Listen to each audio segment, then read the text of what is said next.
Tervetuloa kaikille PPWR-käytännössä webinaariin.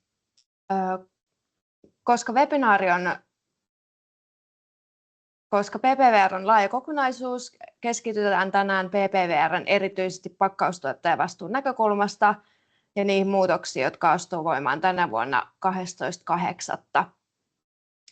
Mä kerron tässä teille alkuun käytännön infon, jonka jälkeen Tukesilta Marita Hiipakka tulee kertoa markkinavalvonnan näkökulman pakkausasetukseen.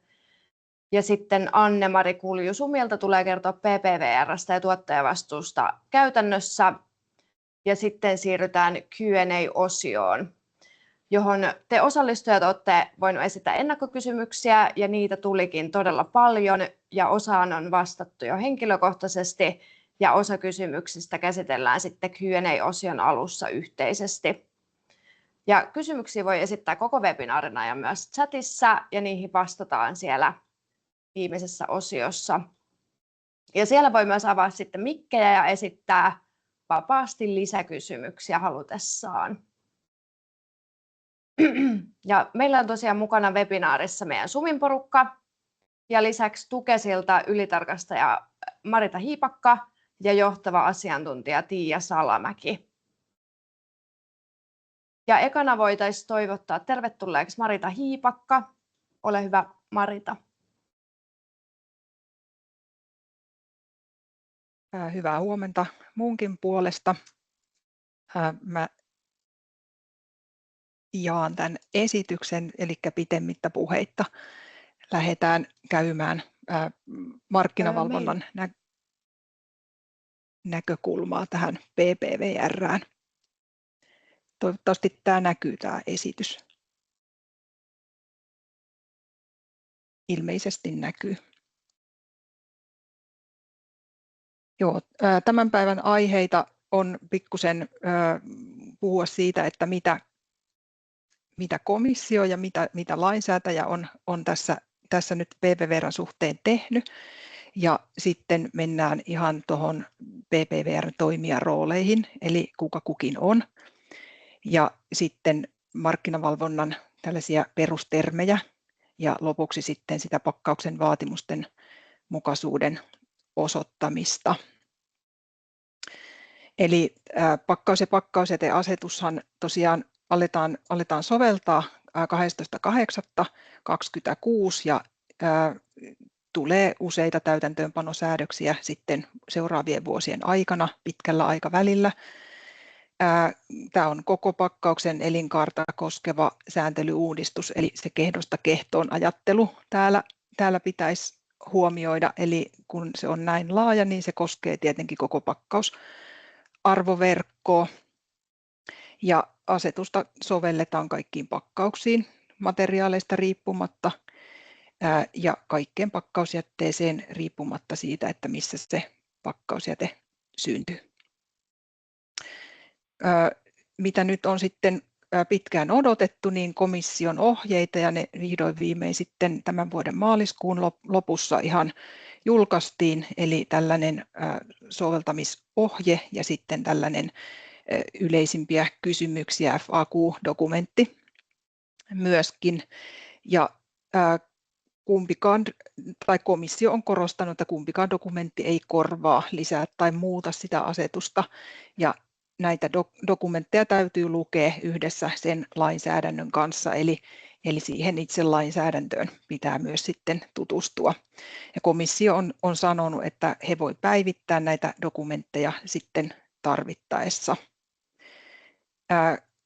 PPWR on suoraan sovellettavaa lainsäädäntöä EU:n kaikissa jäsenmaissa, mutta vaatii myöskin kansalliseen lainsäädäntöön muutoksia ja siellä edetään nyt sillä tavalla, että tuollainen hallituksen esitys lakimuutoksista, joka koskee erityisesti jätelain muutosta, niin on annettu eduskunnalle ja se on nyt valiokuntakäsittelyssä tällä hetkellä.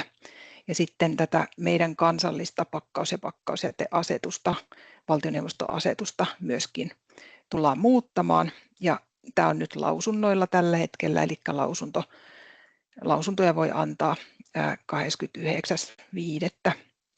viimeistään. Ja molempien näiden kansallisten säädösmuutosten pitäisi tulla voimaan sitten viimeistään samana päivänä, kun sitä PPVR aletaan soveltaa. Ja lisäksi sitten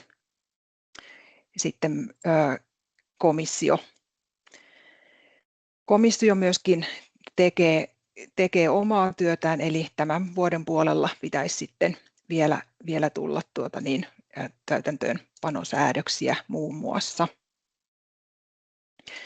Mutta sitten niistä toimijarooleista, eli uutena pakkaus- ja pakkausjäteasetuksessa ehkä nyt korostuu se, että tullaan niin kuin lähemmäs tuotesääntelyä, ja tuotesääntelyssä on määritelty tarkasti nämä valmistaja, maahantuoja, jakelija ja sitten toimittaja, mitkä nyt sitten myöskin PPVR:ssä määritellään. Eli kuka on pakkauksen valmistaja, niin siellä asetuksessa sanotaan, että se on luonnollinen henkilö tai yritys, joka valmistaa pakkauksia tai pakattuja tuotteita tai suunnitteluttaa ja valmistuttaa brändätyn pakkauksen tai brändätyn pakatun tuotteen. Eli käytännössä tämä määritelmä kattaa niin kuin kaikki pakkaukset ja kaikki pakatut tuotteet. Ja vaikka tässä esityksessä nyt puhun sitten aika usein vain pakkauksesta, niin täytyy aina muistaa, että samatta koskee myöskin pakattuja tuotteita. Valmistajan määritelmää sovelletaan myös uudelleen käytettäviin pakkauksiin, ja sitten tarkemmin valmistajan velvollisuuksista on säädetty artiklassa 15, ja näihin toimijarooleihin pureudutaan sitten tarkemmin tuolla SUMin esityksissä ja ehkä siellä Q ja A-osiossa. Mutta komissio on sitten myöskin siinä omassa ohjeessaan vielä tarkentanut näitä määritelmiä, eli tällaiset nyrkkisäännöt kannattaa muistaa, eli myyntipakkauksen ja ryhmäpakkauksen osalta valmistaja on yleensä se, joka tekee sen pakkauksen viimeiset käsittelyvaiheet, eli yleensä se, joka täyttää sen pakkauksen tuotteella, ja usein se on myöskin se brändiomistaja, kun taas sitten kuljetuspakkauksessa, palvelupakkauksessa, kun se on lopullisessa muodossaan, ja alkutuotannon pakkauksessa, niin se pakkauksen valmistaja on jo, ajatellaan, että se on se valmistaja, ja tarkemmat määritelmät löytyy tosiaan tuolta asetuksesta. Täällä sanotaan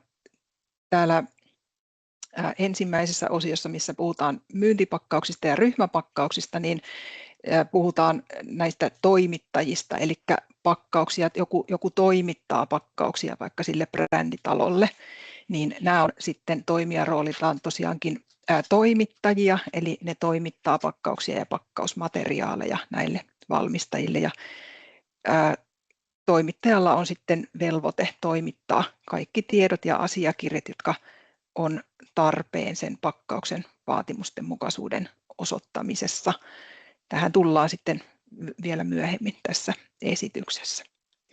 No, PPVR:ssä maahantuoja on EU:ssa oleva yritys, joka tuo kolmannesta maasta EU-alueelle pakkauksia tai pakattuja tuotteita. Eli jo usein puhutaan myöskin Suomen maahantuojaksi, niin markkinavalvonnassa ei puhuta Suomen maahantuojasta, vaan se on aina EU-alueelle kolmannesta maasta maahan tuotu pakkaus tai pakattu tuote. Eli jos markkinavalvonnassa ajatellaan, niin Suomeen pakkauksia tai pakattuja tuotteita maahantuova yritys voi olla maahantuoja, jos se tuo suoraan sen vaikkapa nyt sitten Kiinasta Suomeen, mutta se voi olla myöskin rooliltaan jakelija, jos se tuo EU-alueelta pakkauksen, eli esimerkiksi vaikka joku saksalainen yritys on tuonut Kiinasta tuotteen Saksaan, se saatetaan EU-alueella markkinoille, ja kun se sitten joku suomalainen toimija tuo Suomeen, niin se suomalainen toimija onkin sitten jakelija markkinavalvonnan kannalta. Ja sitten päästään tähän jakelijaan vielä, eli tämä on nyt sitten muu toimitusketjuun kuuluva toimija, joka ei ole siis valmistaja tai maahantuoja, joka sitten asettaa EUn alueella saataville pakkauksia tai pakattuja tuotteita.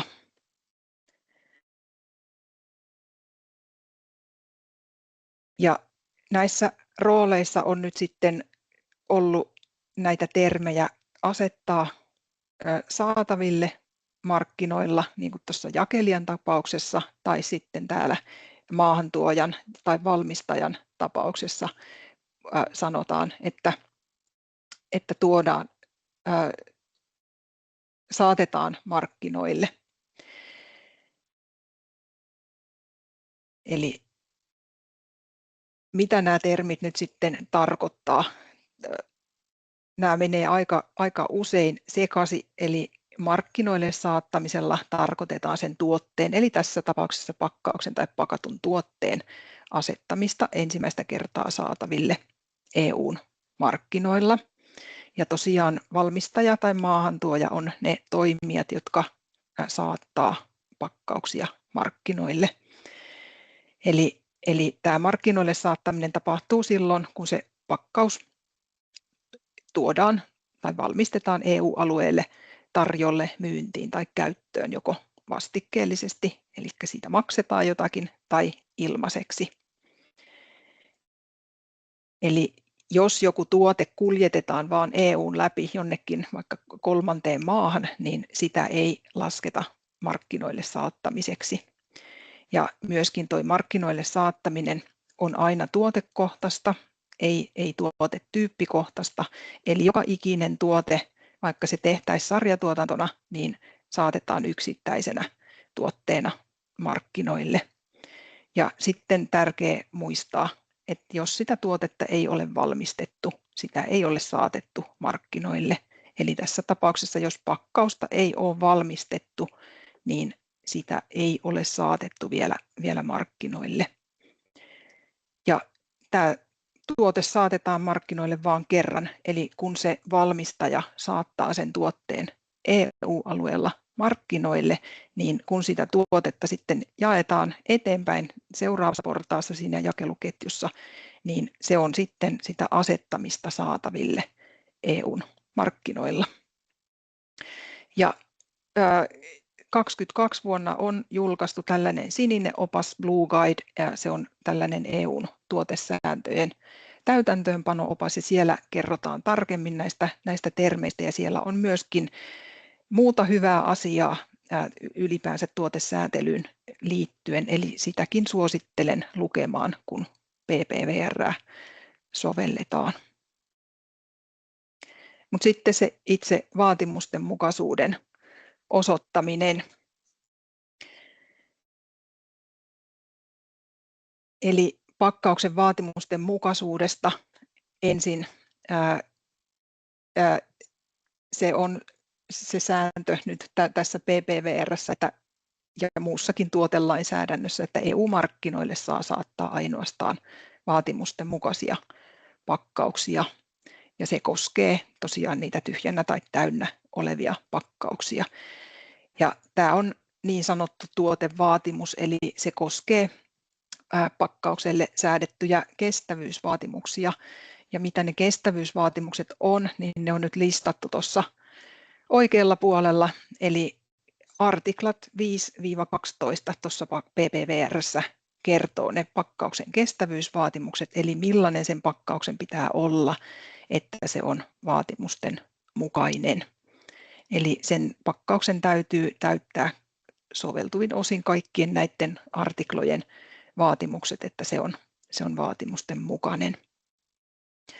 Eli se pakkaus jo alun perin pitää suunnitella sillä tavalla, että se täyttää PPVR:n vaatimukset.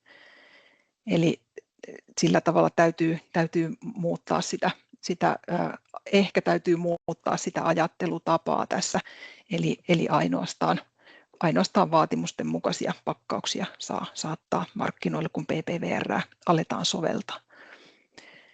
Ja tämä koskee nyt erityisesti sitten pakkauksen valmistajaa, mutta myös muilla toimijoilla on roolinsa tässä vaatimusten mukaisuudessa, eli se on se koko pakkausarvoketju mukana tässä vaatimusten mukaisuudessa.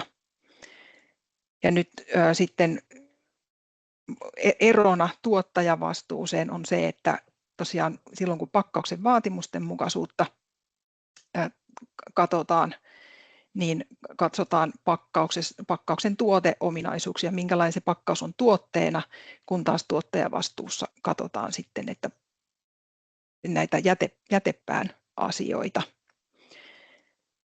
Ja tosiaan myöskin sanon tässä vielä sen muistutuksena, että tämä mun esitys koskee nyt vain tätä markkinavalvonnan osuutta tästä PPVR:stä, eli siellähän tulee sitten myöskin muita velvoitteita aika paljon, jotka astuu myöskin voimaan sitten tämän vuoden elokuussa. Mutta sitten näistä toimijarooleista, eli kun sitä pakkauksen vaatimusten mukaisuutta lähdetään määrittämään, niin se toimijarooli määrittelee ne vastuut ja velvollisuudet. Tietenkin esiyrityksessä täytyy miettiä se, että mitä pakkauksia meillä on, ja sitten se, että olenko minä sen pakkauksen valmistaja tai olenko jossakin muussa roolissa. Eli valmistaja vastaa sen pakkauksen vaatimusten mukaisuudesta.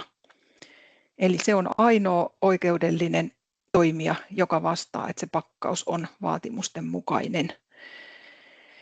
Sen täytyy suorittaa ennen pakkauksen markkinoille saattamista vaatimusten mukaisuuden arviointi, laatia tekniset asiakirjat siitä pakkauksesta ja sitten lopuksi tehdä tämä vaatimusten mukaisuusvakuutus. Ja jotta se nyt voi tehdä sitten tämän vaatimusten mukaisuuden arvioinnin ja laatia ne tekniset asiakirjat, niin sen täytyy saada täältä toimitusketjusta tietoa, koska pakkauksen vaatimusten mukaisuus koskee aika usein esimerkiksi materiaaliominaisuuksia, niin toimittajan pitää asetuksen mukaan toimittaa sille valmistajalle kaikki vaatimusten mukaisuuden osoittamiseksi tarvitut tiedot ja asiakirjat. Vastaavasti maahantuojalla ja jakelijalla on velvoitteita, eli sen maahantuojan täytyy varmistaa ennen kuin se pakkaus tulee EU-alueelle, että se valmistaja on huolehtinut siitä vaatimusten mukaisuudesta. Eli vaikka se valmistetaan se pakkaus siellä kolmannessa maassa ja kun maahantuoja tuo sen EU-markkinoille, saattaa markkinoille EU:ssa, niin sen täytyy huolehtia, että pakkaus on vaatimusten mukainen. Vastaavasti kun pakkaus sitten jatkaa matkaa siinä jakeluketjussa, niin jakelijan täytyy myöskin katsoa, että tämä pakkaus on vaatimusten mukainen. Ja kaikilla toimijoilla on sitten velvollisuus tehdä yhteistyötä markkinavalvontaviranomaisten kanssa.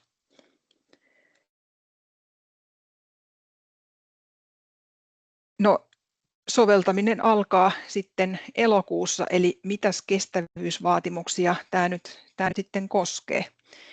Eli taas yksi nyrkkisääntö se, että jos PPVR:ssä ei ole erikseen mainittu jotakin, että tulee voimaan tiettynä päivämääränä, niin oletetaan, että se tulee voimaan 12.8.26. Poikkeuksena toi uudelleen käytettävät pakkaukset, jotka on ollut se vaatimus voimassa heti 11.2.25. Ja nyt artikla 5, pakkauksessa rajoitetut aineet, tulee sovellettavaksi PPVR:ssä. Artikla 6, pakkauksen kierrätettävyys, tulee sovellettavaksi heti 12.26. Siihen tulee kyllä sitten tietenkin kierrätettävyyden kriteerien vaatimukset myöhemmin, mutta yhtä kaikki pakkauksen on oltava kierrätettäviä, ja tämä tulee jo, koska PPVD:ssä eli pakkausdirektiivissä tästä asiasta puhutaan. Vastaavasti pakkausten minimointi tulee jo pakkausdirektiivistä, eli se on myöskin voimassa olevaa PPVR:ssä 26, ja sitten tosiaan nämä uudelleen käytettävät pakkaukset täytyy olla vaatimusten mukaisia myöskin. Ja lisäksi sitten artikla 26 liittyy tuohon artiklaan 11, Eli tuohon uudelleen käytettäviin pakkauksiin siellä säädetään, tai PPVR:ssä säädetään uudelleenkäyttöjärjestelmistä, ja tällaiseen uudelleenkäyttöjärjestelmiin uudelleenkäytettävistä pakkauksista on sitten tehtävä kuvailu tänne tekniseen dokumentaatioon, ja vastaavasti sitten artikla 14 ympäristöväittämät tulee myöskin sovellettavaksi, eli jos siellä pakkauksessa on ympäristöväittämiä, niin se pitää sitten osoittaa, että miten ne vaatimukset täyttyy, ja se osoitetaan siellä teknisissä asiakirjoissa. Ja mä olen nyt sitten puhunut jo vaatimustenmukaisuusvakuutuksesta ja teknisistä asiakirjoista ja vaatimustenmukaisuuden arvioinnista, niin siihen on ihan oma sapluunansa tuolla PPVR:ssä, eli arviointi tehdään liitteen 7 menettelyllä. Ja tämä on tällainen sisäisen tuotannon valvonnan menettely, joka koostuu useista osista. Siellä on laadittava ne tekniset asiakirjat, valmistajan on laadittava ne. Teknisissä asiakirjoissa täytyy olla aika monenlaista asiaa, ja pakkauksen valmistuksen tulee olla sellainen, että se täyttää se pakkaus ne vaatimukset myöskin sieltä valmistusprosessin jälkeen, että siellä ei tule jotakin hamoja. Ja sitten lopuksi tämä vaatimustenmukaisuusvakuutus, eli se on se keino osoittaa, että se pakkaus on vaatimusten mukainen. Eli täällä sanotaan, että valmistajan on laadittava kullekin pakkaustyypille kirjallinen vaatimustenmukaisuusvakuutus. Eli ei ainoastaan tehdä tätä vaatimustenmukaisuusvakuutusta, vaan sen täytyy perustua tekniseen dokumentaatioon. Eli se PPVR:n vaatimusten täyttyminen perustuu aina johonkin näyttöön. Eli tyypillisesti siellä pitää käyttää testejä tai mittauksia, ja PPVR:ssä sanotaan, että käytettävä luotettavia ja toistettavia menetelmiä. Ja jos käytetään tällaisia yhdenmukaistettuja standardeja tai yhteisiä eritelmiä, niin niitä jos käyttää, niin oletetaan automaattisesti, että se pakkaus on silloin vaatimusten mukainen, jos se täyttää näiden standardien vaatimukset. Eli puhutaan tuollaisesta vaatimustenmukaisuusolettamasta, mutta nyt on sitten hankaluutena se, että PPVR:ssä ei ole tällä hetkellä yhtään harmonisoitua tai tällaista yhdenmukaistettua standardia, eli edelleen PPVD:n eli pakkausdirektiivin standardit niitä voidaan käyttää ohjeena, näin se komissio siellä ohjeissaan kautta rantain tai suoraan sanoo. Eli ainoastaan pakkausten minimointivaatimukset, jotka oli siellä 10-artiklassa, jotka tulee voimaan heti elokuussa, niin ne on voimassa, ja niitä koskeva yhdenmukaistettu standardi on voimassa vuoteen 2029 loppuun saakka. Mutta tosiaan näitä muita standardeja, pakkausdirektiivin standardeja, voidaan käytännössä käyttää ohjeena. Ne ei automaattisesti sitten anna sitä vaatimustenmukaisuusolettamaa, eli jos sillä standardilla testataan, niin se ei välttämättä heti kuitenkaan ole vaatimusten mukainen se pakkaus. No sitten vielä tästä dokista. Eli niin kuin sanoin, niin tämä on osa sitä vaatimustenmukaisuuden arviointimenettelyä, eli sitä liitteen 7 dokumentaatiota, ja se perustuu tuohon tekniseen dokumentaatioon. Sen täytyy pohjautua johonkin, eli se ei ole vain sellainen lippulappunen, mikä kirjoitetaan joka pakkauksesta, vaan se on oikeudellinen dokumentti, koska valmistaja ottaa siinä vastuun, että pakkaus on asetuksessa säädettyjen mukainen. Eli pikkusen palaan vielä takaisin tänne näihin toimijarooleihin, eli valmistaja on se, joka ottaa sen oikeudellisen vastuun siitä pakkauksen vaatimusten mukaisuudesta. Eli se tarkoittaa, että näiden muidenkin toimitusketjun toimijoiden täytyy tukea sitä valmistajaa sitten tässä työssään.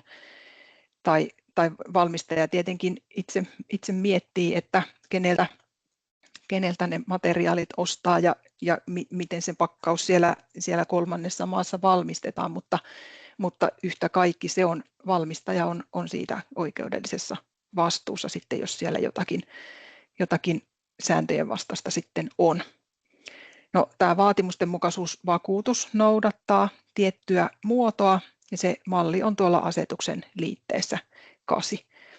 Ja katsotaan se vielä kohta, mutta sitten itse asiassa siellä liitteessä 7, eli siinä arviointimenettelyssä sanotaan, että tämä vaatimustenmukaisuuden osoitus, eli tämä EU-dokki, täytyy olla viranomaisten saatavilla 5 vuoden ajan, jos on kyseessä kertakäyttöinen pakkaus, ja sitten 10 vuotta, jos se on uudelleen käytettävä pakkaus siitä lähtien, kun se pakkaus saatetaan markkinoille.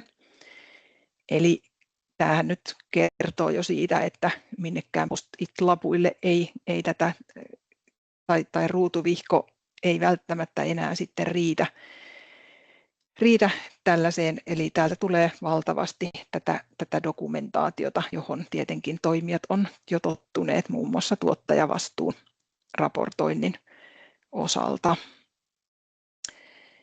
Ja tätä tosiaan sovelletaan silloin 12.8.26 alkaen, eli se tarkoittaa, että tuosta päivästä alkaen sillä pakkauksella pitää olla se EU-dokki, jolla osoitetaan, että se on niiden vaatimusten mukainen, jota silloin sinä päivänä PPVR:stä sovelletaan. No sitten, jos on kyseessä pakattu tuote, jossa on jotakin säädettä tai siihen tuotteeseen sovelletaan muitakin lainsäädäntöjä, vaikkapa joku sähkölaite, jossa on akku, ja näissä tuotteissa pitää myöskin olla dokki mukana, niin näistä voidaan tehdä sellainen yksi asiakirja, mutta joka tapauksessa laaditaan vain yksi vaatimustenmukaisuusvakuutus, eli sinne sitten kootaan kaikki säädökset ja kaikki julkaisuviitteet, jotka sitä tuotetta koskee sen pakkausdokin lisäksi. Siellä on kielivaatimus Suomessa suomeksi ja ruotsiksi, mutta markkinavalvontaviranomainen esimerkiksi ymmärtää myöskin englantia, eli englanti on meille dokissa ok. Ja sitten meitä markkinavalvontaviranomaisia tai kuka sitten siihen rooliin lainsäädännössä määrätään, niin pyrittävä vuosittain tarkistamaan se oikeellisuus vähintään osassa niistä dokeista. Ja tuossa on nyt sitten se dokki, joka on liitteen 8 mukainen, ja siellä pitää olla pakkauksen yksilöllinen tunnistenumero, mitä se dokki koskee, ja täällä 3. kohdassa se valmistaja vakuuttaa, että se on valmistajan vastuulla tämä pakkaus. Eli ne on nyt ehkä tässä kohdassa sitten tärkeimmät. Ja siellä liitteessä 7, eli siellä arviointimenettelyssä sanotaan, että valmistajan on laadittava kullekin pakkaustyypille se kirjallinen vaatimustenmukaisuusvakuutus, niin otan nyt sitten lopuksi vielä tämän, että mikä se on nyt sitten se pakkaustyyppi. Kun siitä on ollut puhetta, niin komissio on ottanut siihen kantaan tuossa omassa FAQ:ssa. Siellä on koko luku omistettu tälle vaatimustenmukaisuuden osoittamiselle, eli luku 15 siinä FAQ:ssa. Eli kysytään täällä, että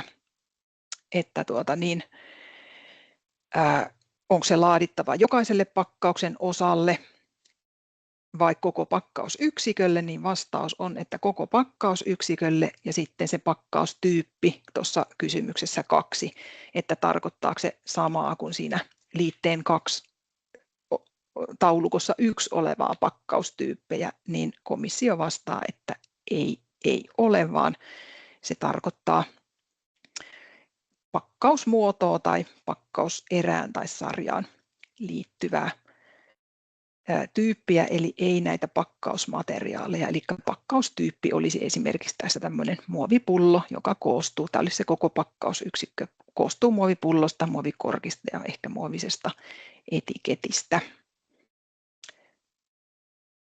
Joo, eli tässä vaiheessa voisin sitten lopettaa oman esitykseni tähän.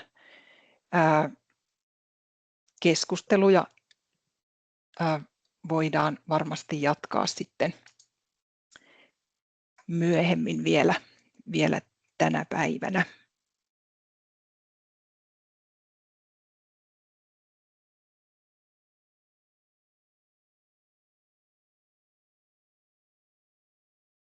No niin, kiitos Marita Hiipakka. Mä oon tosiaan Anne-Mari Kulju, Zoomin viestintä- ja asiakkuuspäällikkö ja käyn läpi Zoomin slaidet tänään. Ja tässä ihan alkuun tällainen pieni disclaimer, eli viime viikolla ollaan LVVn kanssa pidetty palaveri PPVR-soveltamisesta ja siellä jäi paljon avoimia kysymyksiä vielä avoimeksi ja niihin odotetaan edelleen virallisia linjauksia. Eli tällaiset avoimet kohdat on nyt merkitty sitten tänne meidän webinaarimateriaaleihin punaisella. Ja siellä sanottiin, että LVV ja YM on luvannut vastauksia näihin avoimiin kysymyksiin 28.5. pidettävässä seminaarissa. No tässä on PPVR:n soveltamisaikajana ensimmäisenä. Tämähän on pitkä ja laaja kokonaisuus. Tänään keskitytään tosiaan erityisesti tuottajavastuunäkökulmaan ja näihin muutoksiin, mitä tulee voimaan 12.8. Täältä erityisesti puhutaan kuljetus- ja brändipakkauksista, joista tuottajavastuu siirtyy toimijalta toiselle, ja teepusseista ja kahvikapseleista, jotka tulee tuottajavastuun ja raportoinnin piiriin.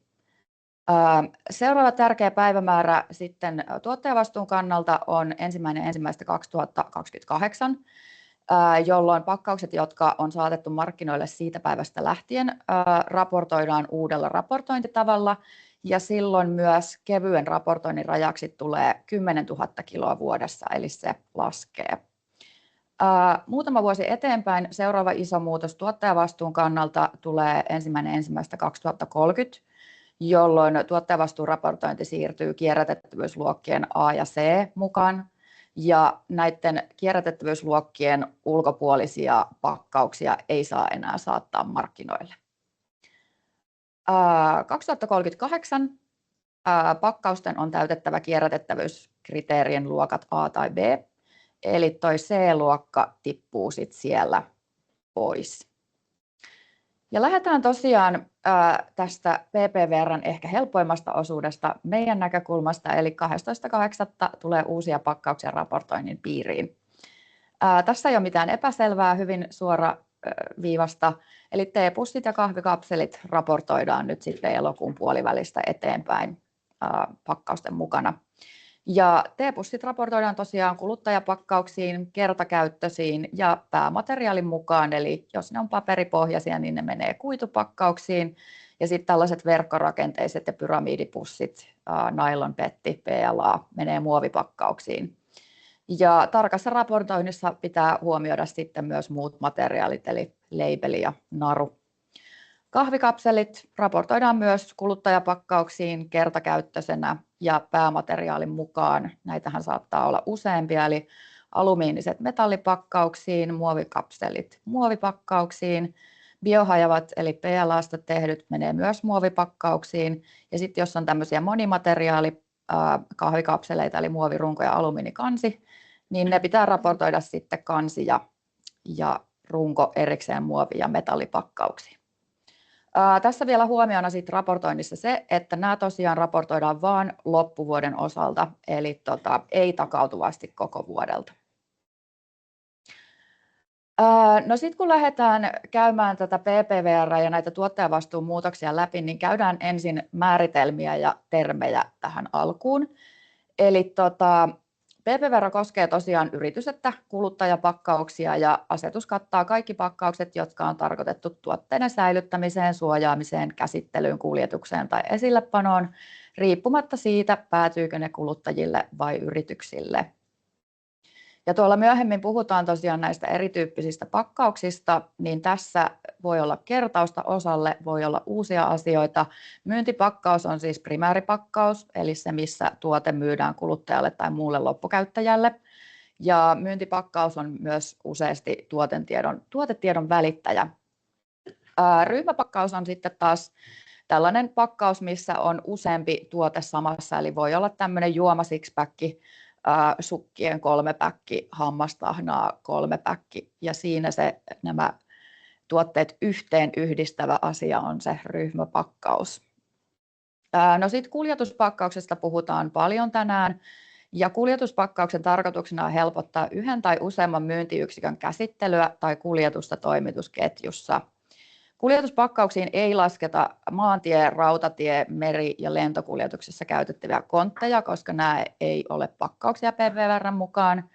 Mutta huomioitavaa on, että kuljetuspakkauksiksi lasketaan kyllä verkkokaupassa käytettävät pakkaukset, joilla toimitetaan tuotteita etämyyntinä loppukäyttäjälle. No sitten on palvelupakkauksia. Nämä on tällaisia pakkauksia, jotka on tarkoitettu täytettäväksi myyntipaikassa varsinaisen tuotteen jakelua varten. Eli esimerkiksi takeaway-pakkaukset, paistopisteen pussit, kahvimukit, muovikassit. Ja sitten täällä mun takana tosiaan alkutuotantopakkaukset, eli nämä on tämmöisiä maa- ja puutarhatalouden pakkauksia, hyvin yksinkertaisia, joita käytetään yrityksen omien käsittelemättömien tuotteiden myyntiin, ja siis tarkoittaa tuotantoa, kasvatusta, viljelyä, sadonkorjuuta, lypsäminen, teurastus, metsästys, kalastus ja keräily. Ja käsittelemättömäksi tuotteeksi lasketaan siis sellainen, mihin on tehty vain tosi yksinkertaista fyysistä käsittelyä, eli esimerkiksi pesu, lehtien poisto ja lajittelu. Ja tässä tosiaan näistä pakkauksista puhutaan sitten tuolla myöhemmin. No sitten PPVR:n talouden toimijat, määritelmät.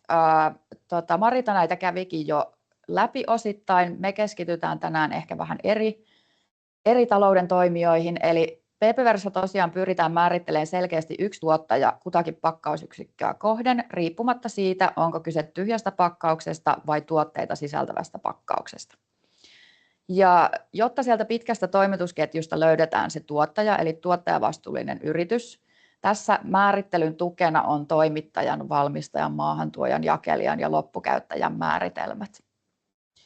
Ja tänään tosiaan puhutaan tässä meidän osuudessa eniten tästä toimittajasta ja valmistajasta, mutta myös tämä loppukäyttäjä on hyvä huomioida, eli PPVR:n myötä tämä loppukäyttäjä voi olla kuluttaja tai yritys, jonne se tuote jää ja käytön jälkeen muuttuu jätteeksi. Eli tässä vaiheessa jo tämmöinen huomio, että jos pakatun tuotteen loppukäyttäjä on yritys, silloin tuottajavastuu on tuotteen toimittaneella etämyyjällä. Mutta palataan tähän vielä myöhemmin tarkemmin. No nyt elokuun puolivälissä tosiaan on sit pakkauksia, joissa tuottajavastuu saattaa siirtyä toimijalta toiselle. Ei välttämättä, mutta monessa tapauksessa näin on. Ja tässä on nyt sitten se, että kuka on Suomessa tuottajavastuullinen 12.8. alkaen. Eli lähtökohtaisesti se on Suomeen sijoittautunut valmistaja, maahantuoja tai jakelija. Jos toimitusketjusta ei löydy Suomeen sijoittautunutta valmistajaa, maahantuojaa tai jakelijaa, sitten se on muuhun maahan kuin Suomeen sijoittautunut valmistaja, maahantuoja tai jakelija, joka asettaa ensimmäistä kertaa loppukäyttäjän saataville Suomessa pakkauksen tai pakatun tuotteen, ja tässä tulee ne etämyyjät kyseeseen. Jos ei löydy kumpaakaan toimijaa ketjusta näistä kahdesta ensimmäisestä vaihtoehdosta, sitten se tuottajavastuullinen on Suomeen sijoittautunut valmistaja, maahantuoja tai jakelija, joka purkaa pakatun tuotteen olematta loppukäyttäjä. Tässä vielä muistutuksena, että 11.8. saakka tällä hetkellä tuottajavastuullinen Suomessa on pakkaaja, pakatun tuotteen maahantuoja, etämyyjä tai pakkausten valmistaja alkutuotanto- ja palvelupakkauksissa. No tuottaja, eli tosiaan se tuottajavastuullinen yritys on se yritys siellä toimitusketjussa, joka vastaa siis pakkausjätteen keräyksen ja kierrätyksen kustannuksissa siinä EU:n jäsenvaltiossa, jossa pakkauksen odotetaan muuttuvan jätteeksi. Tuottajan pitää rekisteröityä tuottajayhteisöön, raportoida vuosittain markkinoille saatetut pakkausmäärät ja maksettava laajennetun tuottajavastuun mukaiset kierrätysmaksut näistä pakkauksista. Eli tuottaja ja näin ollen tuottajavastuullinen yritys on siis joko valmistaja, maahantuoja tai jakelija, joka asettaa pakkauksen tai pakatun tuotteen ensimmäistä kertaa saataville siinä jäsenvaltiossa, jossa siitä tulee jätettä. Ja tänään puhutaan tästä nimenomaan Suomen näkökulmasta, eli ei koko EU:n laajuisesti. No valmistaja, josta Marita puhuikin jo enemmän, on se toimija, jolla on oikeudellinen vastuu. Eli valmistaja on luonnollinen henkilö tai oikeushenkilö, joka valmistuttaa pakkauksen tai pakatun tuotteen. Ja ehkä suomeksi tämä sana valmistaja voi jossain tuottajavastuun kannalta, kun katsotaan asioita, olla hämäävä, koska se ei tosiaan välttämättä ole se sama yritys, joka fyysisesti valmistaa pakkauksen. Ja valmistaja on tosiaan ainoa talouden toimija, jolla on oikeudellinen vastuu siitä pakkauksen vaatimusten mukaisuudesta. Ja niin kuin Maritakin sanoi, niin PPVR:n määritelmän mukainen valmistaja on lähtökohtaisesti myös tuottaja, eli sen tulee hoitaa lakisääteiset tuottajavastuuvelvoitteet. Jos pakkauksessa tai pakatussa tuotteessa on yrityksen nimi tai tavaramerkki, eli se on niin sanottu brändipakkaus, voidaan olettaa, että sellaisen pakkauksen että sen kyseisen nimen tai tavaramerkin omistaja on valmistaja, koska sillä on ratkaiseva määräysvalta sopimussuhteessa toimittajiinsa ja kyky määrittää myös pakkauksen ominaisuudet. Ja tässä on nyt valmistajasta pari esimerkkiä, eli myynti- ja ryhmäpakkausten osalta valmistaja on lähtökohtaisesti se talouden toimija, joka tekee pakkausvalmistajalta eli toimittajalta saadulle pakkaukselle viimeiset käsittelyvaiheet, leikkaus, täyttö, sulkeminen ja täyttää sen tuotteella saattaakseen pakkauksen tai pakatun tuotteen unionin markkinoille. Eli toisin sanoen myynti- ja ryhmäpakkausten osalta valmistaja on lähtökohtaisesti täyttäjä ja hän on usein, tai tämä yritys on usein myös tuotteen brändin omistaja. Kuljetuspakkauksissa, palvelupakkauksissa ja alkutuotannon pakkauksissa taas valmistaja on lähtökohtaisesti yritys, joka fyysisesti valmistaa kyseisen pakkauksen, eli se toimittaja, ellei sitä ole selvästi brändätty sen käyttäjän nimellä tai tavaramerkillä. Ja tässä tosiaan myynti- ja ryhmäpakkausten osalta muutos ei ole niin suuri, mutta täällä kuljetuspakkauksissa varsinkin niin käydään tätä tarkasti läpi, koska siellä niitä tuottajavastuumuutoksia tapahtuu.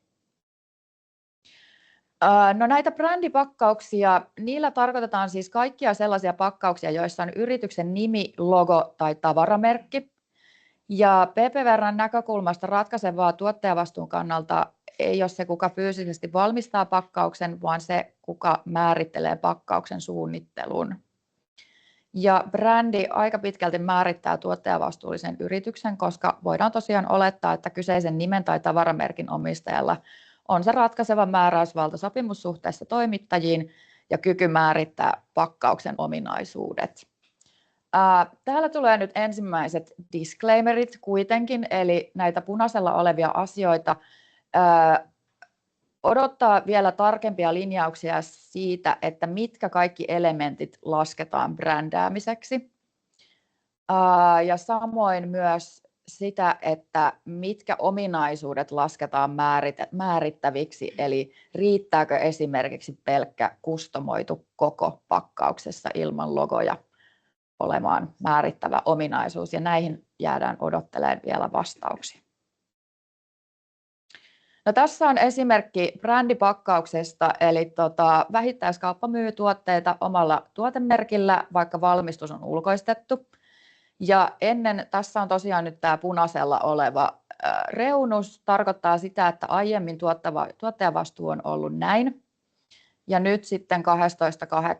tuottajavastuu siirtyy tänne vähittäiskaupalle, koska sen tavaramerkki on näissä pakkauksissa. No, brändipakkauksiin on kuitenkin annettu sitten poikkeus mikroyrityksille. Ja mikroyrityksen määritelmä on se, että se työllistää alle 10 työntekijää ja sen liikevaihto tai taseen loppusumma on alle 2 miljoonaa, eli molemmat näistä pitää täyttyä. Eli jos yritys, joka suunnittelee tai valmistuttaa pakkauksen tai pakatun tuotteen omalla nimellä tai tavaramerkillä, on mikroyritys ja se pakkauksen toimittava yritys sijaitsee samassa jäsenvaltiossa, pakkauksen toimittaja on valmistaja ja tuottaja vastuussa. Ja se näkyy täällä tosiaan ensimmäisessä kuvassa. Eli vaikka siinä olisi brändi, mutta jos brändin omistaja on mikroyritys, tuottajavastuu siirtyy toimittajalle. Tässä toisessa Euroopan laajuisessa kuvassa sit kuitenkin huomioitavaa on se, että mikroyritys on kuitenkin tuottajavastuussa maahantuonnista, ja nyt käytetään tässä sanaa maahantuonti sekä EUn sisäisen että EUn ulkopuoliseen maahantuontiin, koska se tuntuu ehkä luonnollisemmalta kuin käyttää tässä sanaa jakelija. Mutta joo, eli mikroyritys kuitenkin on maahantuonnista tuottajavastuussa. No sitten kuljetuspakkaukset. Eli kertauksena on tosiaan pakkaus, jonka tarkoituksena on helpottaa yhden tai useamman myyntiyksikön käsittelyä ja kuljetusta toimitusketjussa. Ja kuljetuspakkauksia käytetään tuotteiden suojaamiseen, varastointiin ja siirtämiseen, eikä niitä yleensä ole tarkoitettu loppukäyttäjälle. Kuljetuspakkauksia on esimerkiksi pahvilaatikot ja kontit, kuormalavat, muoviset kuljetuslaatikot, kiriste- ja suojamuovit, lavahuput ja muut suojamateriaalit ja verkkokaupassa käytettävät toimituspakkaukset. Ja kertauksena se, että maantien, rautatien, meri- ja lentokuljetuksessa käytettävät kontit ei ole PPV:n mukaan pakkauksia. No kuljetuspakkauksissa tuottajan eli tuottajavastuullisen yrityksen tunnistaminen voi olla vähän monimutkaisempaa, mutta on huomioitava seuraavat tekijät. Eli se, että onko tuote valmis toimimaan pakkauksena. Kuljetuspakkaukset voi koostua useista osista, jotka ei yksinään välttämättä täytä pakkauksen tehtävää. Ja jos pakkaus toimii pakkauksena vasta muiden osien lisäämisen jälkeen, kokoaja on valmistaja ja ensimmäinen mahdollinen tuottaja. Tämä nyt odottaa kuitenkin linjauksia ja tarkennusta siitä, että mikä on sitten kokoamista, että missä se raja menee, että onko esimerkiksi pahvilaatikon teippaaminen kokoamista. No sitten sieltä pitää ajatella sitä, että kuka on kuljetuspakkauksen valmistaja. Eli jos pakkauksessa on nimi tai tavaramerkki, niin tuottaja on siis lähtökohtaisesti pakkauksen valmistuttanut yritys, eli se brändin omistaja. Mutta jos sitä pakkausta ei voi yksilöidä, eli se on geneerinen, niin tuottaja on yleensä sitten se pakkauksen varsinainen valmistaja, eli toimittaja. Ja tässä vielä kertauksena, että kuljetuspakkausten, palvelupakkausten ja alkutuotannon pakkausten osalta valmistaja on yleensä se yritys, joka fyysisesti valmistaa sen pakkauksen, ellei sitä ole selkeästi brändätty sen käyttäjän nimellä tai tavaramerkillä. No, tässä on sitten kuljetuspakkauksista esimerkki. Ja LVV:n kanta on nyt alustavasti kääntymässä siihen, että kuljetuspakkauksissa myös esimerkiksi litteänä myytävän pahvilaatikon tuottajavastuu olisi pakkausvalmistajalla, vaikka se kootaankin vasta toisen toimijan toimesta. Eli tässä kuvassa tuo Yritys Oy on se, joka on aikaisemmin ollut tuottajavastuussa tällaisista litteistä, geneerisistä ruskeista pahvilaatikoista, jotka se kokoaa ja täyttää omilla tuotteilla. Nyt kuitenkin tämä pahvilaatikko litteänä ja tyhjänä toimitetaan siis puulavalla tänne Yritys Oy:lle, niin tämä Puulava Oy, joka valmistaa geneerisiä kuormalavoja ja myy niitä Laatikko Oy:lle, on vastuussa näistä puulavoista. Sitten tämä Laatikko Oy on vastuussa näistä geneerisistä ruskeista pahvilaatikoista, vaikka nämä menee tuonne Yritys Oy:lle. Tässä näkyy se muutos ja tämä LVV:n kanta, mille he on kääntymässä, niin selkeästi. Sitten jos nämä pahvilaatikot tulee Euroopasta, niin täällä odotetaan nyt vielä LVV-linjausta siitä, että onko Yritys Oy nyt sitten näiden kuljetuspakkausten loppukäyttäjä, jolloin toi tuottajavastuu siirtyisi etämyyjänä tälle Box Ltd:lle, joka sijaitsee Suomen ulkopuolella. Vielä esimerkki tosiaan brändätystä kuljetuspakkauksesta, eli jos tämä X-Market brändää pahvilaatikot ja kuormalavat omalla tuotemerkillään, niin tuottajavastuu siirtyy täältä sinne X-Marketille eli brändin omistajalle. Eli tämä brändi vaikuttaa myös näihin kuljetuspakkauksiin. No sitten tässä on vielä kuljetuspakkaukset, tuonti ja vienti, pari esimerkkiä. Eli maahan tuodut kuljetuspakkaukset, jos suomalainen yritys tuo kuljetuspakkauksia EUn ulkopuolelta ja myy niitä suomalaiselle loppukäyttäjälle, maahantuojan roolissa tämä suomalainen yritys on tuottajavastuullinen näiden pakkausten osalta. Eli tässä tärkeää on se, että niin kuin puhutaan EUn ulkopuolisesta maahantuonnista. No sitten jos suomalainen yritys toimittaa tuotteita kuljetuspakkauksissa ruotsalaiselle yritykselle, joka ei ole loppukäyttäjä, niin tämä ruotsalainen vastaanottaja on tuottajavastuullinen Ruotsissa, koska se asettaa pakkauksen siellä ensimmäistä kertaa saataville. Ja nämä pakkaukset myös raportoidaan Ruotsiin.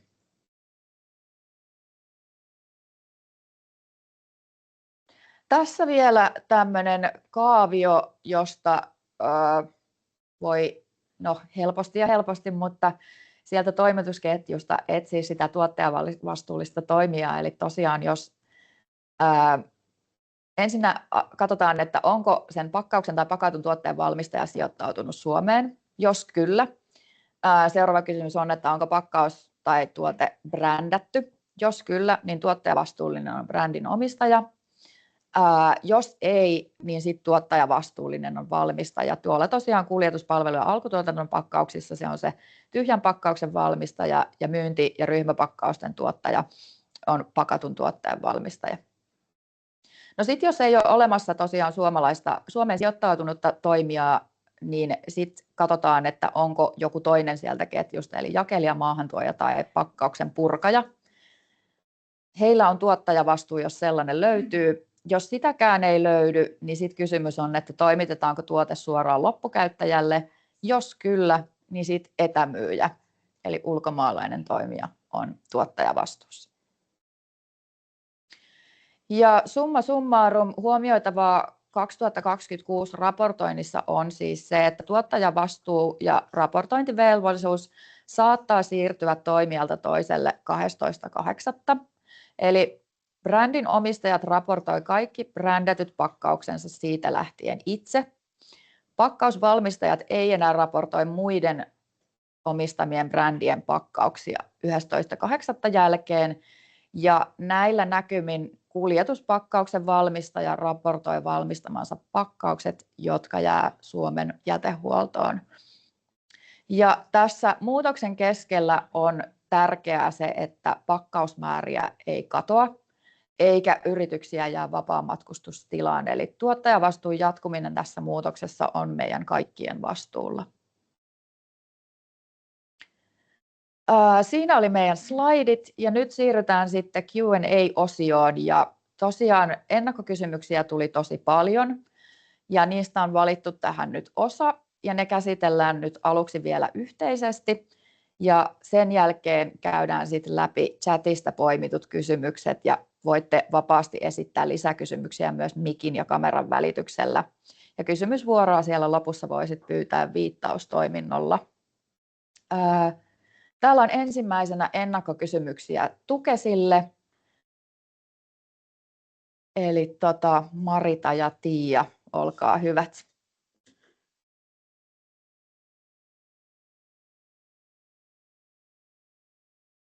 Joo, mä voin aloittaa tuosta.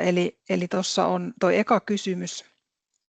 Jos muutos koskee pakkausfilmiä niin, että kierrätysmuovin osuus on oltava 35% jatkossa, voiko aikaisemmin hankitut filmit saattaa markkinoille varastosta, sillä niitä hankitaan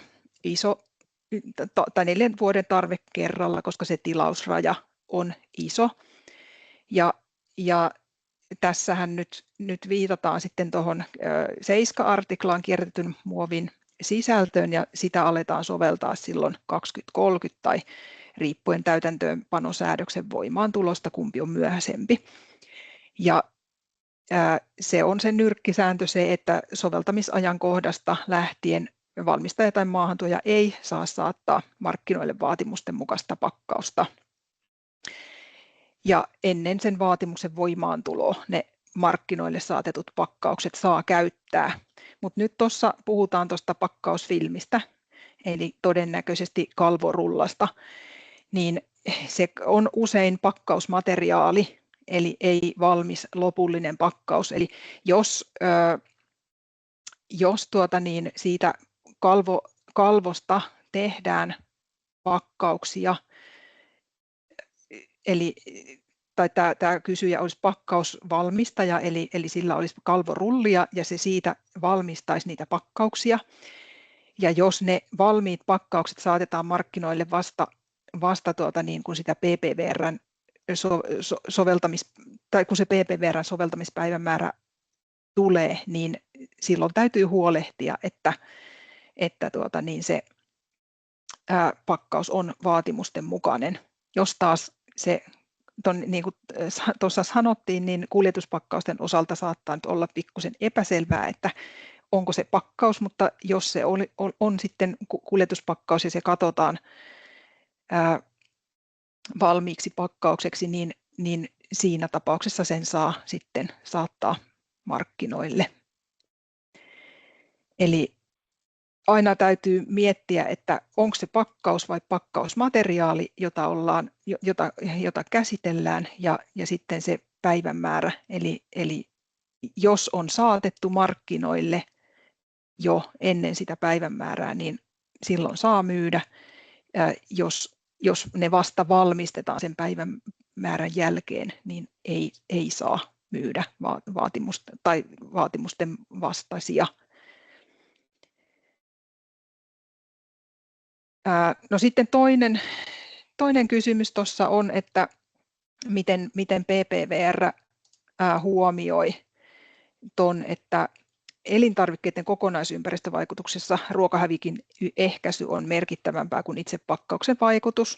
Miten tämä kokonaisnäkökulma huolehditaan PPVR:n vaatimuksissa, jotta se pakkausten keventäminen ja uudelleensuunnittelu ei lisäisi ruokahävikin riskiä. Ja tässä nyt täytyy sanoa, että yleissääntönä on se, että jos sitä tuotetta, eli tässä tapauksessa pakkausta, koskee useat eri säädökset, niin sen tuotteen täytyy täyttää niiden kaikkien lainsäädäntöjen vaatimukset.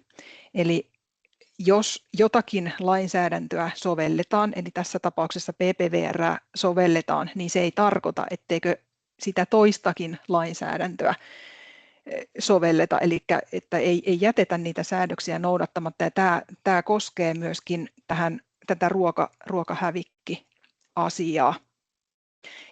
Eli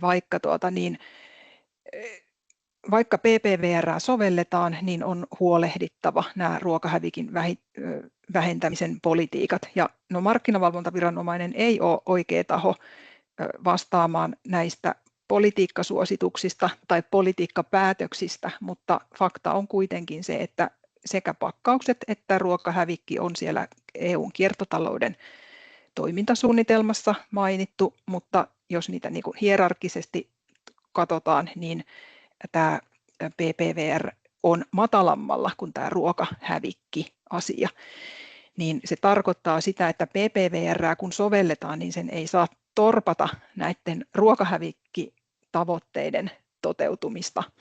Ja siellä PPVR:ssään ei suoraan oteta kantaa siihen ruokahävikkiin, mutta kuitenkin annetaan useissa kohdissa, tai sanotaan useissa kohdissa, että pakkausten perusvaatimukset pitää mahdollistaa, ja sitten tämä elintarvikepakkausten toiminnallisuus ja toimivuus pitää varmistaa, elintarviketurvallisuus, elintarvikehygienia pitää varmistaa. Eli siellä annetaan sitten toimijoille sitä kautta tavallaan niin kuin vapauksia, että myöskin tämä ruokahävikki voitaisiin huomioida, tai ruokahävikin vähentämistavoitteet voitaisiin huomioida, ja niihin sitten päästäisiin. No sitten tuossa on toi seuraava kysymys. Sanotaan, että valmistajien on varmistettava, että pakkauksiin on kiinnitetty tyyppi, erä, sarjanumero tai muu merkintä, josta voidaan tunnistaa, ja kysytään, että onko tuotteen EAN-koodi tällainen tunnistukseen riittävä merkintä, ja jos sitten private tuotteen valmistaja ei olekaan määritellyt tätä yksilöivää tunnistetta, että siellä on vaikka joku pelkkä tuotennimi, niin kenen vastuulla on huolehtia, että sellainen tuotteeseen tulee, niin tuohon viimeiseen kysymykseen voi sanoa, että private label-tuotteen valmistuttaja on aina se pakkauksen valmistaja, eli brändituotteen valmistuttaja on sama kuin valmistaja. Eli sillä on se oikeudellinen velvollisuus tästä yksilöivästä tunnisteesta.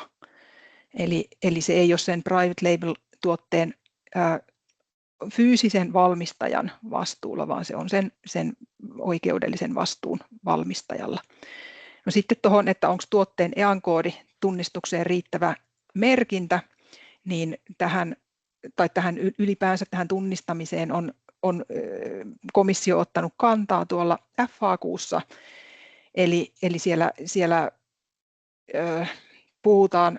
puhutaan tästä jäljitettävyydestä, ja siellä kysytään tämän liitteen 7, eli sen vaatimusten arvioinnin koskevassa liitteessä, niin siellä sanotaan, että siellä pitää pakkaus yksilöllisesti tunnistaa, ja riittääkö tavanomainen tuotteen jäljitettävyys, ja komissio täällä vastauksessaan kyllä sanoo, että itse pakkaus on tunnistettava tyypin, erän, sarjanumeron tai muun merkinnän perusteella, eli se tuotteen tunnistaminen ei tässä tapauksessa niin kuin riittäisi, mutta sitten se valmistaja voi itse valita, että millaista pakkauksen tunnistusmerkintää se sitten käyttää. Eli se EAN-koodi ei olisi välttämättä tunnistukseen riittävä merkintä, varsinkin kun se EAN-koodi vaihtelee tuotteesta toiseen, että sulla voi olla vaikka litran juomapullo juomaa X, ja sitten sulla on 0,33 litraa juomapullo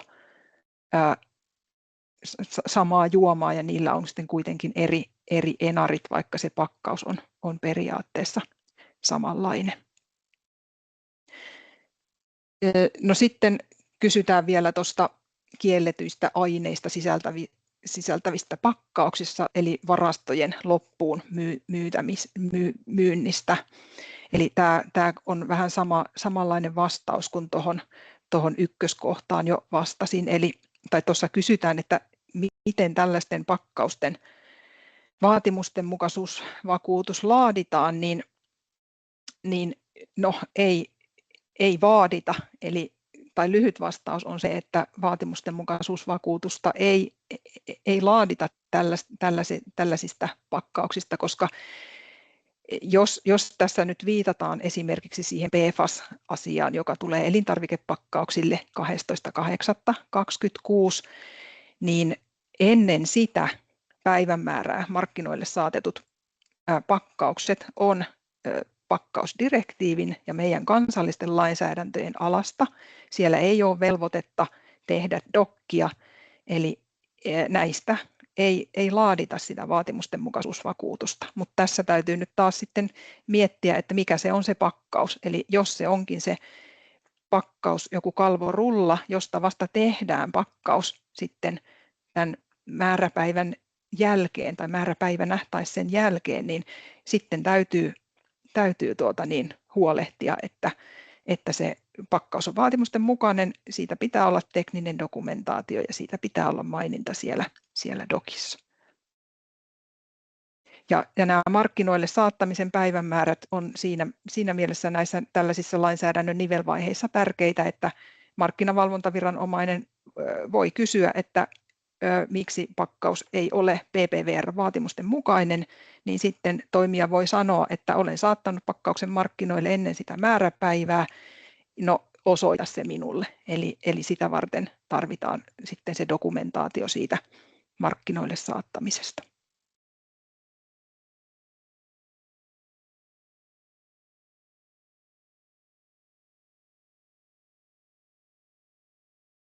Marita. Sitten meille on tullut paljon kysymyksiä pakkausmerkinnöistä ja varsinkin piktogrammeista. Eli lajittelua helpottavat piktogrammit tulee käyttöön pakkauksissa ja jäteastioissa 12.8.2028, eli parin vuoden päästä. Tässä on nyt kuva niistä, mutta nämä on vasta ehdotus, ei vielä viralliset, ja tuossa viivan yläpuolella on ne pakkauksiin tulevat, ja sitten taas viivan alapuolella olisi niihin jäteastioihin tulevat, mutta tämä on tällainen sneak peek vasta, näitä tosiaan on viralliset. No sitten Sumille tulleita ennakkokysymyksiä. Kuinka paljon asetus vaikuttaa pakkauksiin, jotka eivät päädy kuluttajille, esim. Sairaaloihin myytävät tuotteet? Tässä on ehkä vähän virheellinen oletus alussa, eli kyllä PPVR koskee sekä yritys- että kuluttajapakkauksia, riippumatta siitä, että päätyykö ne tosiaan kuluttajille tai yrityksille. PPVR:ssä lääketeollisuudelle on annettu joitakin poikkeuksia kierrätettävyysvaatimuksista, kierrätysmateriaaliosuuksista, merkinnöistä ja valvonnasta, jos ne on ristiriidassa lääkkeiden turvallisuuden, laadun tai sääntelyn kanssa. Samoin vähän virheellinen olettama tässä kysymyksessä, eli PPVR ei koske nestepakkauskartonkiin pakattuja maitotuotteita. Koskeeko se kartonki, muovi, yhdistelmäpakkauksia mehuille ja mausteille? Eli ainoat poikkeukset PPVR:ssä helposti pilaantuville maitotuotteille ja niiden kasvipohjaisille vastineille on uudelleenkäyttövelvoite ja pakollinen pantti- ja palautusjärjestelmä. Eli kaikilta muilta osin PPVR koskee kyllä myös nestekartonkiin pakattuja maitotuotteita ja samoin yhdistelmäpakkauksia mehuille ja mausteille. No sitten on kysymys, että saako pakkauksessa ilmoittaa sisältää X% kierrätysraaka-ainetta ja mitä dokumentaatiota tai todentamista tämä edellyttää? Mitä ympäristöväitteitä PPVR rajoittaa tai kieltää ja millä edellytyksillä niitä saa käyttää? Eli tämä kysymys koskee osittain PPVR:ää, mutta menee myös vähän viherpesudirektiivin puolelle. Se tulee voimaan syyskuussa 2026. Ja siinä viherpesudirektiivissä kielletään perusteettomat yleiset viherväitteet ja epäselvät vastuullisuusmerkit ja kompensointiin perustuvat tämmöiset climate neutral-tyyppiset väitteet ilman tarkkaa perustelua.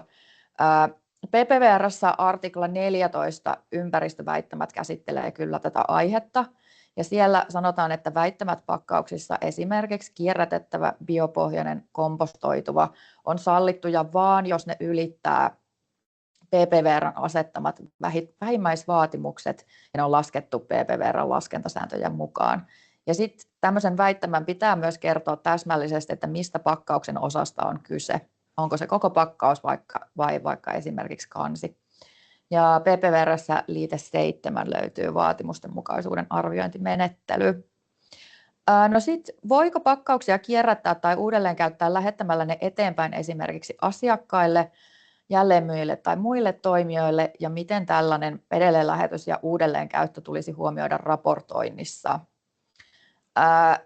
Raportoinnissa tällä hetkellä uudelleenkäyttöä voi raportoida vain kuoroloissa, liha- ja leipälaatikoissa, meijeriteollisuuden laatikoissa ja rullakoissa, eli tämmöisissä tavallaan virallisesti hyväksytyissä uudelleenkäyttösysteemeissä. Pahvilaatikko, se raportoidaan, että jos pahvilaatikosta edelleen lähettää tavaraa ja uudelleen käyttää sitä, niin se raportoidaan kertakäyttöisenä sen ensimmäisen kerran, kun se saatetaan markkinoille. Ja sitten mahdollista edelleenlähetystä tai uudelleenkäyttöä ei raportoida ollenkaan. Et tällä hetkellä raportointijärjestelmä ei tällaista ymmärrä. No sitten lyhyt ja ytimekäs sopimusvalmistajan vastuut jatkossa. Niin lähtökohtaisesti sopimusvalmistajalla ei nyt sitten enää 12.8. lähtien ole tuottajavastuuta. Et se tuottajavastuu on siellä brändin omistajalla. Sitten on kysymys tästä brändäämisestä, eli tekeekö ruskeaan vakiopahvilaatikkoon liimattu mustavalkoinen tarra tuotteen tai yrityksen tiedolla siitä brändätyn pakkauksen. Niin jos puhutaan tämmöisestä esimerkiksi osoitetarrasta tai SSCC-labelistä, niin ei, muutoin kyllä. Mutta tässä on nyt taas disclaimeri, että tämä tosiaan odottaa sitä virallista linjausta, että mikä lasketaan brändäämiseksi. No sitten laaja kysymys myös, eli miten PPVR vaikuttaa tuottajavastuun raportointiin, ja ihan ensimmäisenä tulee tosiaan tämä elokuussa tuleva muutos, jolloin useissa tapauksissa se tuottajavastuullinen toimija eli raportoiva yritys vaihtuu. Sitten tammikuussa 2028 toi tosiaan kevyen raportoinnin raja muuttuu nykyisestä 50 000 kilosta 10 000 kiloon. Ja tämä tarkoittaa siis sitä, että kaikki yli 10 000 kiloa vuodessa raportoivat yritykset siirtyy kevyestä tarkkaan raportointiin. Tässä oikealla on kuva uusista kevyen raportoinnin raportointiluokista. Eli muuten se on ihan sama, mutta sen sijaan, että metallit menis kaikki samaan, niin sieltä pitää sitten jatkossa 28 alkaen erotella rautametallit ja alumiinit. No 28 tammikuusta tulee myös tarkkaan raportointiin ne ensimmäiset uudet raportointiluokat. Mä vilautan ne tuossa seuraavalla slaidilla. Ja sitten silloin tammikuussa 2030 raportointi siirtyy sitten niiden kierrätettävyysluokkien AC mukaan. Eli kyllä on tulossa paljon muutoksia raportointiin. Tässä tosiaan oikealla näkyy nyt nämä uudet raportoinnin luokat. Mutta tähän sellainen disclaimeri, että nämä on asioita, mitä meidän tuottajayhteisönä pitää raportoida LVV:lle vuosi-ilmoituksessa, eli nämä ei ole suoria raportointiluokkia tuottajille, eikä näille kaikille materiaaleille välttämättä tällaisenaan tule omaa kierrätysmaksuluokkaa. Että nämä on tässä vaiheessa vaan tämmöinen alustava tieto. No sitten tästä kysymyksestä löytyy 2 slaidilla 2 eri vastausta. Ja kysymys on, että miten maasta toiseen siirtyvät kuljetuspakkaukset pitäisi raportoida, koska tuottajavastuumaksut kerätään vain Suomeen jäävien pakkausten osalta, ja miten tukkuri voi käytännössä saada asiakkailta sen tiedon vain Suomeen jäävistä pakkauksista. Ja me jätettiin tähän nyt tahallaan, tässä on versio 1 eli SUMin aiempi tulkinta, jossa siis tämä tukkuri, joka toimittaa Ahvenanmaalle ruskeita pahvilaatikoita kuormalavalla, niin me nähtiin tämä aiemmin niin, että tämä ahvenanmaalainen yritys on tuottajavastuussa tästä NS-maahantuojana, kun sitten taas jos tämä tukkuri Suomessa tänne Yritys Oy:lle myy samoja tuotteita, niin silloin kuljetuspakkauksista vastuussa on niiden pahvilaatikoiden osalta tämä tukkuri, mutta lavojen osalta sitten tämä lavavalmistaja. Tuossa vastauksessa, mikä on kirjoitettu tuohon ylös, niin on nyt, että Suomeen raportoidaan tosiaan vain Suomeen jäävät pakkaukset. Ja tämä kuva, no nyt en voi sanoa, että pätee sekä Ahvenanmaan että muiden maiden osalta, koska tässä on epävarmuutta, mutta LVV:n kanssa käydyissä keskusteluissa tosiaan on ehdotettu tukkurille tämmöistä, että samalle tuotteelle olisi 2 eri variaatiota, millä ne myydään. Eli ykkönen olisi se, että kierrätysmaksu maksettu, ne on ne, jotka jää Suomeen, ja sitten ei-kierrätysmaksua olisi ne, jotka menee ulkomaan vientiin. Niin kuin mä jo tuolla aiemmin sanoin, niin LVV:n kanta on nyt kuitenkin kallistumassa tähän, että ei välttämättä etittäisikään siis kuljetuspakkauksissa lähtökohtaisesti siinä maassa toimivaa yritystä, vaan että se vastuu kuljetuspakkauksissa olisi siellä valmistajalla etämyyjänä. Eli sitten taas tämän kannan mukaan tämä suomalainen tukkuri olisikin tuottajavastuussa sekä tuosta ruskeasta geneerisestä pahvilaatikosta että tuosta puulavasta tuonne Ahvenanmaalle. Ja tämä tarkoittaa sitä, että tämän tukkurin pitää olla Ahvenanmaalle rekisteröitynyt etämyyjäksi, raportoida Ahvenanmaalle ja maksaa kierrätysmaksut Ahvenanmaalle Ahvenanmaan hinnaston mukaan. Tähän tosissaan odotetaan nyt sitten linjausta kuumeisesti, että kumpi skenaario on oikein.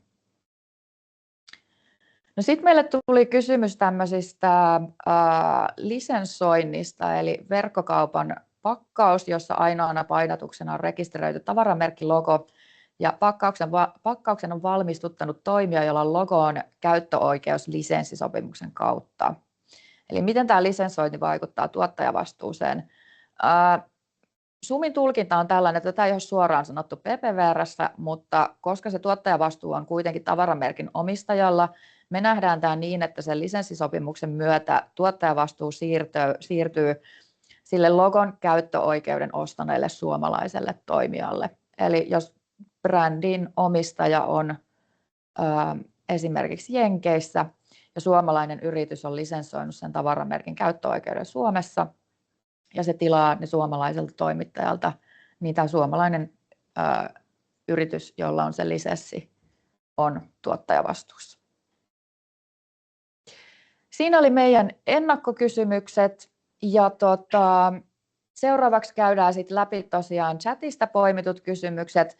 Te voitte vapaasti esittää lisäkysymyksiä myös mikin ja kameran välityksellä. Kysymysvuoroa voi pyytää viittaustoiminnolla, ja nyt mä päästän meiltä Katja Laitisen sitten ääneen.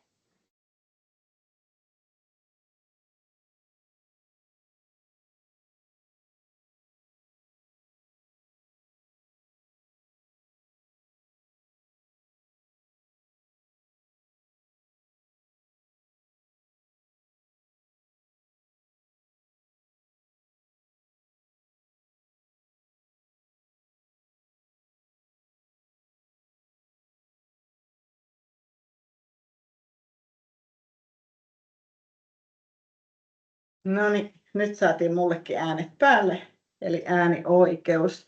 Ja jos siellä nyt joku haluaa vaikka ääneen ensin esittää jonkun kysymyksen, niin te olette toki ensisijaisella. Ja siellä onkin meillä nyt avaa vaan tai täältä avataan mikit varmaan. Lasse siellä ensimmäisenä vastausvuorossa. Ole hyvä, kunhan saadaan sulle mikki auki.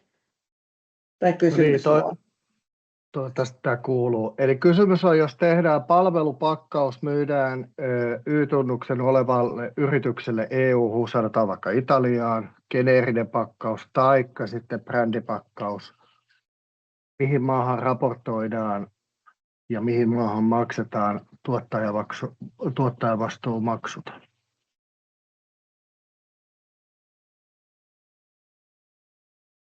Ja Anskuko meillä vastaa?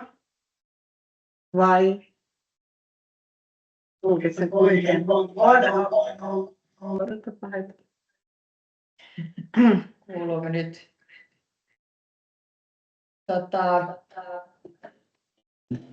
En ollut lähtökohtaisesti vastaamassa, mutta siis eli tuottajavastuumaksut ja raportointi tehdään aina siihen EU-maahan, missä se pakkaus muuttuu jätteeksi. Joo. Eli sinne loppuviimeiseen maahan, missä se tosiaan päätyy jätehuoltoon. Ja tässä nyt oli tosiaan sitten se pieni epävarmuus vielä, että varsinkin noiden kuljetuspakkausten osalta, että onko se sitten suomalainen yritys etämyyjänä, tulkitaanko tätä asiaa muissa EU-maissa samalla tavalla vai miten se sitten siinä maassa menee heidän tulkinta ja heidän systeemi. Mutta kyllä varmaan lähtökohtaisesti tahtotila on se, että siinä maassa, missä se päätyy jätteeksi, niin sen maalainen yritys huolehtii siitä tuottajavastuusta, mutta tosiaan ei ole varma. Eli jos kysyn vielä täsmennyksen siitä, eli se Y-tunnuksen omaava yritys, joka ostaa pakkauksen esimerkiksi Italiassa, niin se on vastuullinen. Oletettavasti näin kyllä. Linjauksia odotellessa. Niin, linjauksia odotellessa ja se, että mitä me linjataan Suomessa, ei välttämättä sitten ole ihan sama, mitä linjataan muissa maissa. No niin, ja sitten siellä oli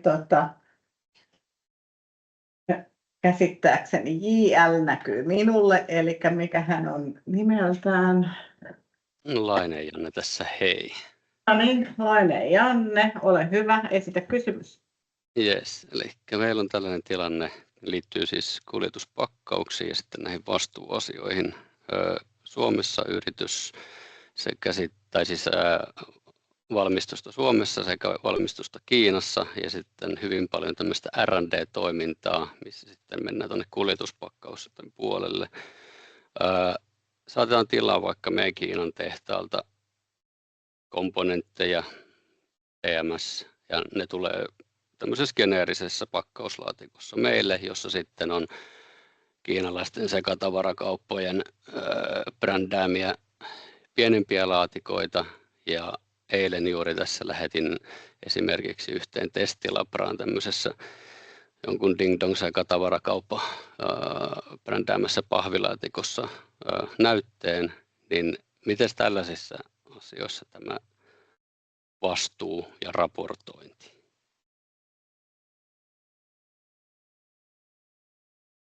Jaahas. Mites Mika Suurakka sieltä linjoilta, haluatko vastata? Joo, no tässä nyt tämä brändipakkaus tietysti sitten, että onko tämmöisellä brändillä tuottajavastuullista yritystä Suomessa, mutta kyllä mä katsoin tässä tapauksessa, että se on ihan normaali kuljetuspakkaus tai tuotepakkaus, eli se olisi sitten olisitte raportoijana nyt, koska jos tällä, ymmärsinkö oikein, että he vaan käyttää tätä brändipakkausta, vaikka sitä, kun on tämmöinen tuotekehitystuote, eli silloin sitä varsinaista brändiä ei ole aseta markkinoille Suomessa. Ymmärsinkö oikein? No joo, tämä komponentti itsessään ei, mutta se menee kyllä sitten meidän lopputuotteeseen. Mutta lähinnä tässä juuri se, eli miten tämä, niin kun ne monesti tässä nyt halutaan tietysti kierrättää näitä pahvilaatikoita, niin lähetellään erilaisiin testilabroihin ja ehkä jopa joillekin loppukäyttäjille testinäytteitä, niin miten näiden kuljetuspakkausten osalta sitten? Niin, eli uudelleenkäytössä Suomessa, eli nyt on sitten pakkauksen uudelleenkäyttö, eikö vaan? Kyllä, pääasiassa. Niin silloinhan se raportoidaan vaan ensimmäisellä käyttökerralla, eli silloin kun se tulee Suomeen. Okei.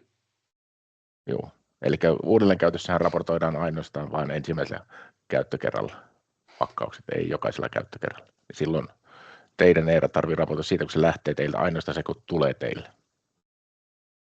Yes. Ja miten sitten tällainen siihen liittyy vielä, eli nyt on jostain kiinalaisesta sekatavarakaupasta, mihin on painotettu heidän brändinsä, niin miten siinä se vastuullisuuspuoli? Eli eihän me voida tietää, että onko siinä lyijyä tai mitä aineita käytetty. Mä en osaa tuohon Tukesin puolesta vastata, että ehkä tuohon pitäisi meidän palata myöhemmin, että miten siinä on vastuu, mutta kyllähän aina se, niin, maahantuojalla on näistä vastuu kyllä aina. Joo, mä voin tästä äkkiä sanoa, että jos te olette sen pakkauksen tai pakatun tuotteen maahantuoja, niin teillä on vastuu, tai valmistajalla on vastuu, että se tuottaa vain vaatimusten mukaisia, EU-lainsäädännön vaatimusten mukaisia pakkauksia, ja teidän maahantuojana täytyy ennen markkinoille saattamista sitten katsoa, että ne pakkaukset on vaatimusten mukaisia. Yes, kiitoksia tästä. Kiitos. Ja sitten meillä on Riina Lagerblom. Joo, kiitos.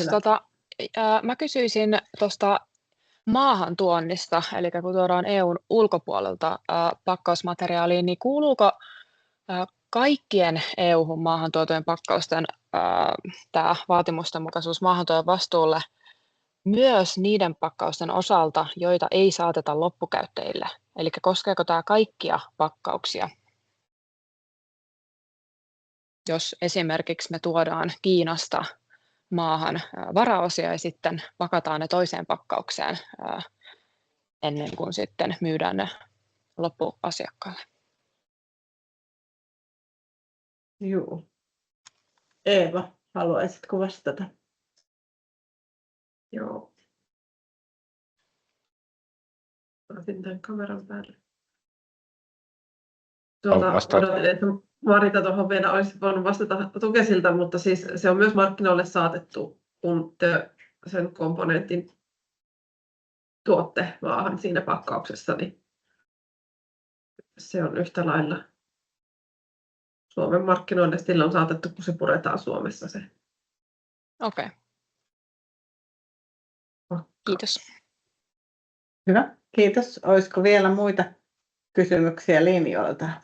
Ollaan saatu kyllä chattiin tosi paljon kysymyksiä, eikä varmastikaan kerätä niihin, kun murto-osaa vastata tässä, kun meillä on 6 minuuttia aikaa, mutta me palataan näihin vastauksiin sitten kirjallisesti, mutta nyt ensisijaisesti tietenkin te, ketkä nostatte käsiä, olen teistä kiitollinen. Olepa hyvä, Katariina Sajalinna, olet seuraavana vuorossa.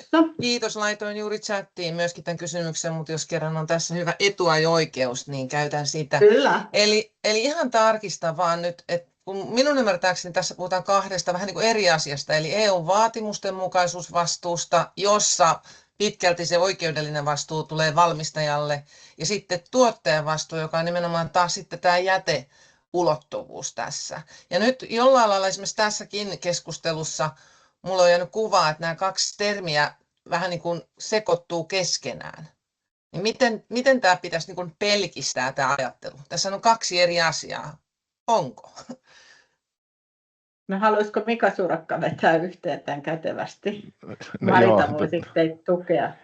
Joo, siltä? kyllä siinä mielessä, että tuottajavastuu, raportoinnit ja maksut kuuluu tuottajayhteisölle, kun taas sitten näissä vaatimuksenmukaisuus ja tukeis valvoo niitä. Eli kyllä ne on niin kuin kaksi erillistä asiaa, vaikka ne on niin kuin samassa lainsäädännössä, mutta ymmärrän kyllä, että tuntuu, että menevät välillä sekaisin, mutta osaatko Marita kuvata paremmin? Joo, on kaksi eri asiaa, mutta koskettavat kuitenkin toisiaan. Eli siinä, kun se pakkaus täytyy olla vaatimusten mukainen, niin jos se nyt otetaan se esimerkki sieltä Kiinasta, että jos se maahan tuodaan, niin sen täytyy olla vaatimusten mukainen, koska sehän jatkaa sitten matkaansa, niin kun se on pakkauksen toiminnat käyttänyt, niin siitä tulee sitä jätettä. Ja kuitenkin sen pitäisi kiertää sitten taas uudeksi pakkaukseksi niin kuin ideaalimaailmassa, niin senhän pitäisi olla vaatimusten mukainen, että se ei sitten haittaa näitä tällaisia kierrätysprosesseja muun muassa. Eli että valmistaja voi sitten sitä kierrätetystäkin materiaalista sanoa, että se on edelleen vaatimusten mukainen. Eli kun tuodaan maahan se pakkaus, niin sen täytyy olla vaatimusten mukainen, tai sitä ei saa saattaa markkinoille. Niin, ehkä tässä oleellisinta on se dokumentointivastuu, että se voi olla niin kuin kahdella eri toimijalla tässä tilanteessa silloin. Joissakin tapauksissa. Ja maahantuonnin tapauksessa se on tuottajavastuussa. Maksut maksaa myös se maahantuoja, että siinä tapauksessa se on sama toimija kyllä. Joo. Selvä, kiitos. Jos saa vielä Kiitos. täältä Tukesista vähän täydentää, niin tässä kannattaa myös sit huomioida se asia, että silloin sillä yrityksellä, joka niin kuin tuo niitä pakkauksia tai valmistaa tai jakelee, niin sillä voi niin kuin markkinavalvonnan näkökulmasta katsottuna, kun puhutaan tuotevaatimuksista, niin sillä voi olla monta eri roolia, riippuen siitä, että saattaako markkinoille omalla tuotemerkillään, tuoko suoraan Kiinasta vai tuoko suoraan EU-alueelta, mikä tarkoittaa sitä, että sitten aina pitää erikseen niin kuin varmistaa myös se, että mitkä on ne minkäkin toimijan velvollisuudet. Eli yhdellä yrityksellä voi olla PPVR:n osalta useampia eri rooleja markkinavalvonnan näkökulmasta, riippuen ihan siitä, että mistä se tavara niin kuin tulee Suomeen. Kyllä. Ja myös jätehuollon ja tuottajavastuun näkövinkkelistä muistuttaisin nyt tässä, kun sain puheenvuoroa, että jokaisessa yrityksessä syntyy jonkun verran jonkinnäköistä pakkausjätettä ja se on tärkeää saada lajiteltua erikseen ja toimitettua asianmukaisen jätehuoltoon. Mutta seuraavaksi meillä täällä on, onko Katariinalla uusi käsi, koska pääsit jo käsittääkseni ääneen, mutta Unohdin laskea sen, sori. eli Heidi Heikkinen olisi nyt sitten mun kirjanpidon mukaan vuorossa. Ole hyvä. Kiitos. Tämä kysymys taisi joku jo kirjoittaa tuonne chattiinkin, eli vaatimuksenmukaisuuspuolesta kysymys. Eli liittyykö tämä vaatimusten mukaisuuden hallinta ja dokumentointi niin nyt millään tavalla maahan tuontiin ja muun muassa tullausasiakirjoihin, vai onko tässä direktiivissä myös niin, että evidenssi vaatimuksen mukaisuudesta tulee näyttää viranomaisen kysyessä jälkikäteen, eli esim. Tämmöisten tarkastusten osuessa kohdalle, että kummin päin se tässä menee sitten? Tuket varmaan vastaa tähän. Joo, vaan sillä tavalla, että ne on esitettävä viranomaisille tavallaan niin kuin jälkikäteen, eli me luotamme siihen, että yritykset tekee heidän velvollisuutensa ja me tarkastamme sitten pistokoemaisesti ja riskiperusteisesti jälkikäteen ja silloin se dokumentaatio pitää olla osoittaa. Eli ei tehdä ennakkotarkastuksia. Selvä. Se onkin loppusanoja aika sitten. Kiitos kaikille ja annan puheenvuoron nyt taas meidän Jennille. Yes. Hei, kiitos paljon kaikille osallistujille. Ja tosiaan materiaalit ja tallenne lähetetään jälkikäteen kaikille osallistuneille. Ja niiden mukana lähetetään myös virallinen PPVR-suomennos ja Suomen pakkausyhdistyksen tekemä vaatimuksenmukaisuusvakuutusohje. Ja kaikkiin nyt kysymyksiin, mitkä jäi avoimeksi, niin vastataan sähköpostilla tämän webinaarin jälkeen, eli ollaan sitten yhteydessä erikseen. Ja PPVR:stä löytyy myös kattavasti lisätietoa SUMin verkkosivuilta ja tiedotetaan myös kaikkia SUMin asiakkaita PPVR-muutoksista sitä mukaan, kun saadaan linjauksia viranomaisilta.